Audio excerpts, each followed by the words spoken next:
Filters. These I recommend leaving be. However, when you come down to filter customization, as you can see here, it allows you to set up 4 different filters that are, in my opinion, very handy, and when it comes to the endgame dungeons and raiding, can make your life a lot easier. So if I were to hold down L1 and triangle, I would then only be able to select with the right and left directional pad buttons enemies of any kind. L1 and circle be non-party player characters and alliance members, which are 24-man raids, or 3 parties of 8. This is only aggroed enemies, in other words, only those who are attacking me currently. And this is pretty much everyone else. Pets, minions, NPCs, objects, signs. You get the idea. And this is personalization for your character. And this I generally leave here, but if you want to be able to click on yourself with the mouse, you can turn that on. I usually don't. Now, UI settings. I recommend putting your map font size to large. As you can see in the bottom left there, it's actually still kind of small, so it'll help you out fantastic. Map transparency, I'll actually show you what that is right now. So if I open my map, which is square by the way, you can see that when I start moving, it becomes transparent, so I can see where I'm doing, or where I'm going. And then when I stop again, it reappears. That is also an option. Oh. Controller failed. And that was... You'll have to forgive me, I only woke up here about an hour ago and I decided to make this video. Aha.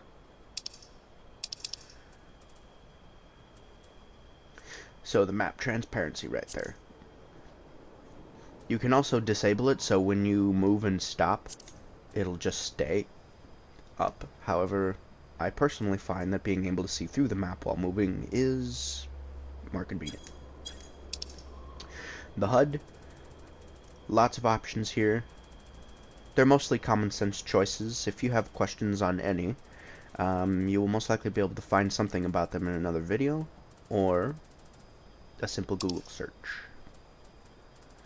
And this is your general info for partying.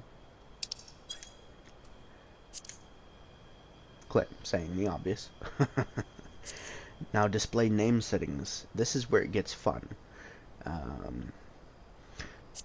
Your own name tag when you log in will probably be one of these blue colors. I set mine to green and my companions and pets.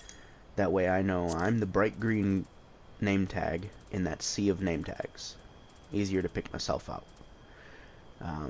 Give you a better idea. Party members I have set to a darker blue. Alliance members, other player characters, friends. This is actually set to orange by default, if I remember correctly. Unengaged enemies, there we go. If you'll watch Flame Sergeant Delvog's name tag, you can then change what color you see his name tag in the world.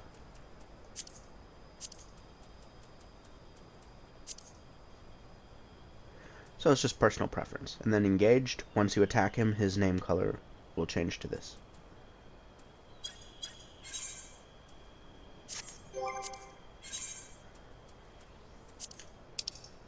And then that's just general for all the rest. These I recommend staying the same, as the colors for them are this particular, which I'm not sure you can change. Yes, you can change it, but Maelstrom's colors are red, the Twin Adders is yellow, and the Immortal Flames, well, I would choose black.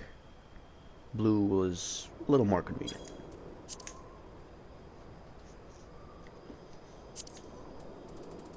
Now the hotbar settings, these are all you need right here. All of this is pretty much just more in-depth options, which I personally don't use, but That's up to the individual. And now shared hotbar is this. As you can see, I have hotbar 1 and 2 and cross hotbar 1 and 2. This is basically keyboard mode. This is controller mode. 1 and 2 I have off, which means that every time I change my class or job, these two will not be the same. However, it will remember what you put there. So these two hotbars I generally leave as my class specific for their skills and things like that. These are all the same, so I have useful items, options, emotes. These are all labeled to these. Hotbar 8 I actually am currently working on for the it's actually in here. If you give me just a moment. Expanded hold controls. And I'll explain what that is in just a moment. Seems we've entered a fate. Allow me to get somewhere safe. That was the exact opposite of what I wanted to do. There we go. Come to think of it, even better. Controls. So this is holding down L2.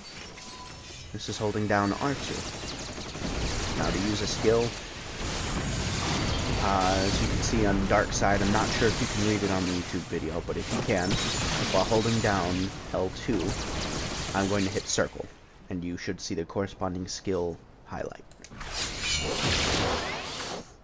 And there you have that. Now holding down L2 and then pressing R2 will expand it, which gives you options for more. And these are set. This is set 1. As you can see, you hold down R1, and any one of those 8 buttons will bring up another tab. There we go. So this is set 8. Like I was saying, I just figured out the expanded controls, so this is becoming very handy very quickly. And then you can do it the other side as well. You hold down R2 first, then L2. You can bring up the other side of set 8. And then R1 circle will bring up set 2. And this is my set 3 through 4, 5, 6, 7. Those are exactly the same no matter what job I choose.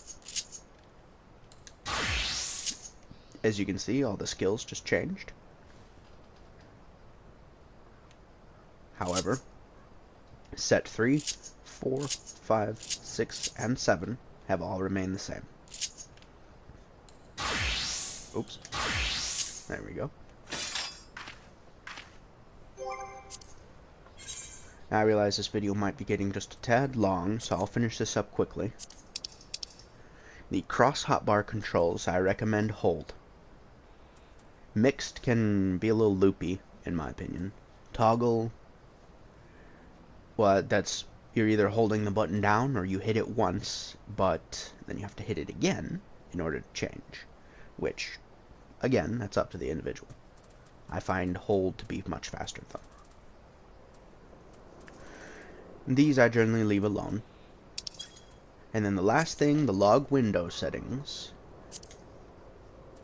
Chat prompt size. Generally put on 20, that's what you see there. In fact, that's the maximum.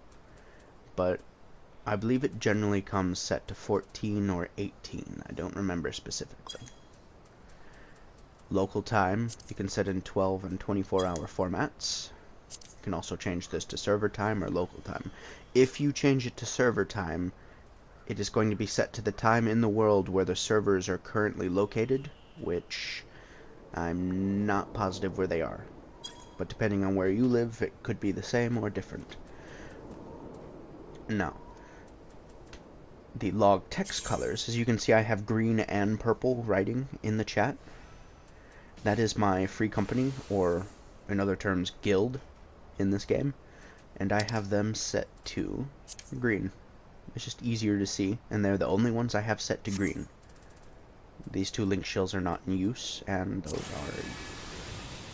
well, yeah, they're not in use. My link shells that are in use, I have set to light orange. I'll show you an example. Oh. I hit free company. You can put /L whatever number for whichever thing you're using. Link shell. There we go. And there you have it. I do recommend a keyboard for this game as well. I am on the PS4. I probably should have mentioned that from the start. I will post that comment in the details of the video. These I usually don't mess with. They're set pretty decent already. Back to system configuration again. The only two big things in here were the touchpad sensitivity, and you can turn off the touchpad as a mouse. I do recommend leaving it. It comes in more handy than you realize. And if I can find it... Ah, yes. The maximum. You want to play the game in full HD quality. And then your usual gamma correction. Things like that. If you have any further questions, go ahead and ask in the comments. Oh, and before I forget, when you hit options, you can bring up your character panel. You can scroll through each of these, and you can pick what weapon to have. A good example right now, as you can see above my character's image, it says I'm a level 41 Dark Knight. If I equip this bow, my job suddenly changes. Forgive the appearance. There we go. I'm now my level 50 archer. So the game is very specifically designed. Each job depends on what weapon or tool you have equipped. So if we go to my pre-made skill sets here, I'm now a monk, item level 31, which you don't really have to worry about item level too much until you get into the end game. And monks are based on strength. Now I have a pugilist or monk's main hand equipped. However, my favorite right now is Dark Knight, so that's where I'm going to be leaving it. And then the last thing, you can check your currencies here. You'll come to find out what those are later. And then actions and traits, which is the big thing. Your traits, these are pretty self-explanatory. At the level that you see next to their name, these will unlock and will permanently give you those bonuses. Your job, Dark Knight in particular, has no subclass. You unlock it after beating the main story or main scenario. And then you grab a quest which will take you into Ishgard. Once you finish that opening quest for the new Heavensward expansion, you will be able to unlock the 3 new jobs, Dark Knight, Machinist, and Astrologian. For the Dark Knight, you automatically get skills 1 through 30. And as you level up, the rest will be unlocked. A few will be gained through job quests unlocked every 5 levels until level 50. Then they are every 2 levels until level 60. And then you can go ahead and just hit square on these, set them to a hotbar, and there you go. And assuming you have cross-class skills unlocked via other jobs, so my Marauder, I have these skills unlocked. My Gladiator, I have these unlocked. I'm able to then use some of their cross skills on this. And for Dark Knight, Provoke, Convalescence, Mercy Stroke, and Bloodbath are the most convenient for me to use right now. They may be changed as necessary. Oh. Go back to that. You can also interact with your hotbar with the mouse if you're the point and click type. R2 brings up the options. L2, confirm. Or you can just hold L2 and move the things around.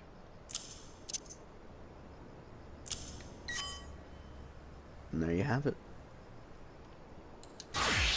Wish you all good luck. And have fun.